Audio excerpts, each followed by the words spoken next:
আমেরিকার হুমকি ধমকি আর ট্রাম্পের ফাঁকা বুলি সবকিছুকে বুড়ো আঙুল দেখিয়ে পারস্য উপসাগরে নতুন এক ক্ষমতার সমীকরণ তৈরি করেছে ইরান। ওয়াশিংটনের মুখে যতই যুদ্ধবিরতির গল্প শোনাক না কেন, তেহরান স্পষ্ট বুঝিয়ে দিয়েছে চোখে চোখ রেখে লড়াই করতে তারা এক চুলো পিছিয়ে যাবে না। ট্রাম্প প্রশাসনের সবচেয়ে দুর্বল জায়গায় আঘাত হেনে ইরান কি তবে পুরো মধ্যপ্রাচ্যের নিয়ন্ত্রণ নিজের হাতে নিয়ে নিচ্ছে? মধ্যপ্রাচ্যে এখন যে যুদ্ধবিরতির কথা শুনছেন তা কি আসলে শান্তি নাকি সংঘাতের এক নতুন ছদ্মবেশ? বিশ্বজুড়ে আলোচনা চলছে ইরানের 60% সমৃদ্ধ ইউরেনিয়ামের বিশাল মজুদ আর হরমুজ প্রণালী নিয়ন্ত্রণ নিয়ে ট্রাম্পের ঘুম হারাম হয়ে গেছে। আমেরিকানরা ভেবেছিল নিষেধাজ্ঞা আর সামরিক ভয় দেখিয়ে ইরানকে কাবু করা যাবে, কিন্তু মাঠের বাস্তব চিত্র সম্পূর্ণ ভিন্ন। কুয়েত, বাহরাইন থেকে শুরু করে কিশ দ্বীপপুঞ্জ, আমেরিকার বন্ধুদের ডেরা এখন ইরান ঘনিষ্ঠ ড্রোন আর মিসাইলের নিশানায়। বিশেষজ্ঞরা বলছেন ট্রাম্পের তথাকথিত শান্তির প্রস্তাবকে পাশ কাটিয়ে ইরান এখন আলোচনার টেবিলে নিজেদের শর্ত মানাতে বাধ্য করছে ওয়াশিংটনকে। একদিকে লেবাননে প্রতিরোধ যোদ্ধাদের ইসরায়েল বিরোধী অনমনীয় অবস্থান, অন্যদিকে হরমুজ প্রণালী বন্ধ করে বিশ্ব অর্থনীতিতে ধস নামানোর প্রচ্ছন্ন হুঁশিয়ারি।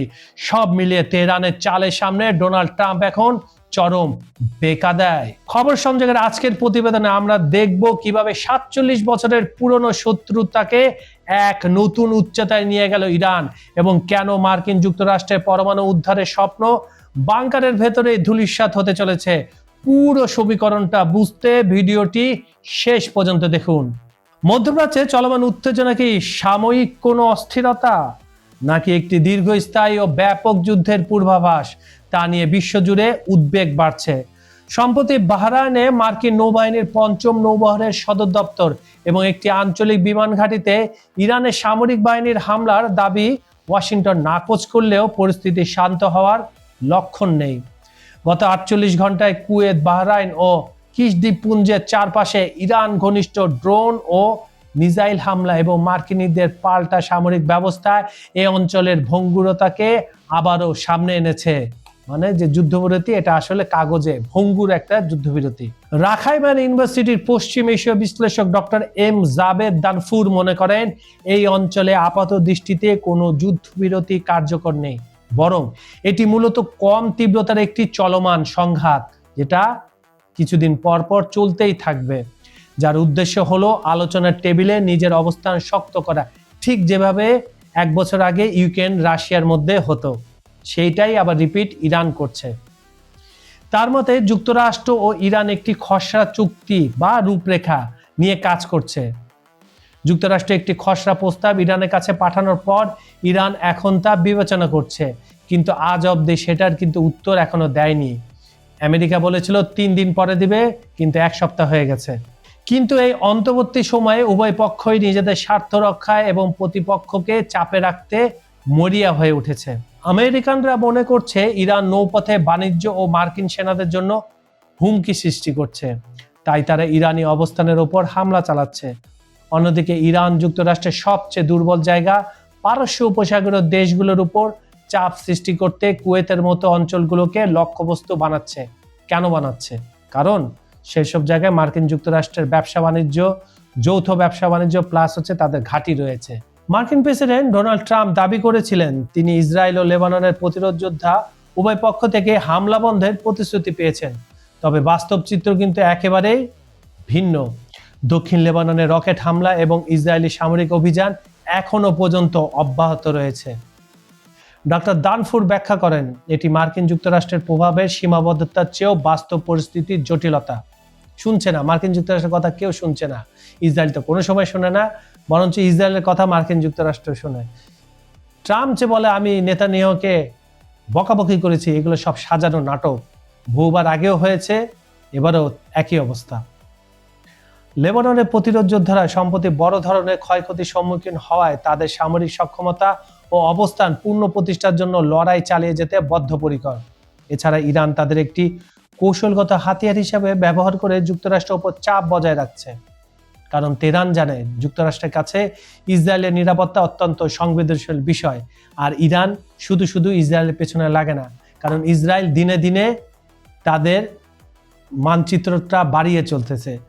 মধ্যপ্রাচ্যের সৌদি আরবের অর্ধেক তারা নেওয়ার চেষ্টা করতেছে, সিরিয়ার অনেক অংশ তারা নিয়ে নিয়েছে, জর্ডানের ওই ভাগটা চলে গেছে, তারপরে লেবাননের নদী পার হয়ে আরো ভেতরে তারা যাচ্ছে, ফিলিস্তিন তো অলরেডি তারা খেয়ে ফেলছে।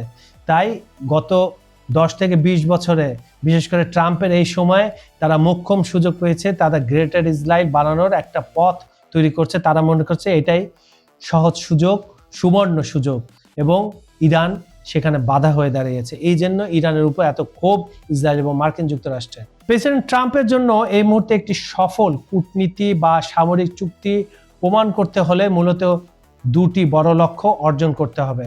নাম্বার 1, কোনো বড় ছাড় না দিয়ে হরমুজ প্রণালী সম্পূর্ণরূপে উন্মুক্ত করা। এটা কখনোই হবে না, জীবনেও হবে না। নাম্বার 2, ইরানের কাছ থেকে 60% সমৃদ্ধ ইউরেনিয়াম, যা পারমাণবিক অস্ত্রের কাছাকাছি বিশাল মজুদ, দেশটির বাইরে নিয়ে যাওয়া।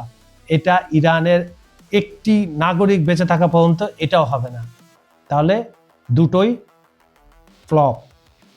যেহেতু ইউরেনিয়াম অত্যন্ত সুরক্ষিত বাংকারে রয়েছে, তাই কোনো বিশেষ সামরিক অভিযান, যা স্পেশাল অপারেশন চালিয়ে তা উদ্ধার করা প্রায় অসম্ভব।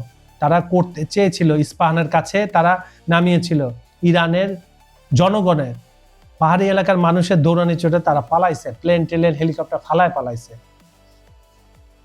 এবং তাদের অনেক পাইলট এখনো ইরানের কবজায় আছে বলে বিভিন্ন গুজব শোনা যায়। কতটুকু সত্য উই ডোন্ট নো। ফলে ট্রাম্পকে একটি চুক্তির মাধ্যমে এই পারমাণবিক ঝুঁকি দূর করতে হবে। যুক্তরাষ্ট্র চাইবে ইরান যেন আগামী অন্তত 20 বছরের জন্য ইউরেনিয়াম সমৃদ্ধকরণ সম্পূর্ণ স্থগিত রাখে। ইসরায়েল করলে সমস্যা নাই, এমনকি ইউএইর মধ্যে পারমাণবিক স্থাপনা রয়েছে, চুল্লি রয়েছে, তারা করলে সমস্যা নাই, ইরান করলে সমস্যা। আর ইরান তো বলেছে তারা কোনোদিন পারমাণবিক অস্ত্র বানাবে না, তাদের মুসলমানদের এক জবান, তাদের মতো না। তারা ইরানকে প্রেডিক্ট করতে ভুল করছে, তারা ইরানকে নিয়ে কোনো গবেষণাই করেনি। দক্ষিণ পূর্ব এশিয়া বা ভারতের মতো যেসব দেশ পারস্য উপসাগরের তেল ও গ্যাসের উপর নির্ভরশীল, তাদের জন্য আগামী দিনগুলো বেশ ভয়ের। আমাদের বাংলাদেশের মতো একই অবস্থা। গতকাল বাধ্য হয়ে এই সরকার দাম বাড়িয়েছে, উপায় নেই, কারণ তেলের সাপ্লাই চেন সব তো সৌদি আরবের ওই রাস্তা থেকেই আসে, ইরান থেকে আসতো, এগুলো তো এখন বন্ধ। ডক্টর দানফুর সতর্ক করেছেন আগামী কয়েক সপ্তাহ বা 1 মাসের মধ্যে হরমুজ প্রণালী যদি পুরোপুরি খোলার সম্ভাবনা খুবই কম। এর অন্যতম কারণ হলো দুই দেশের মধ্যকার পরোক্ষ ও অত্যন্ত জটিল যোগাযোগ ব্যবস্থা। ওয়াশিংটন ও তেহরানের মধ্যে সরাসরি কোনো সংলাপ হচ্ছে না, বার্তাগুলো পাকিস্তান বা অন্যান্য মধ্যস্থকারীর মাধ্যমে এবং অত্যন্ত গোপনীয়তার সাথে ইরানের সর্বোচ্চ নেতার কাছে পৌঁছায়, যা অনেক সময় সাপেক্ষ।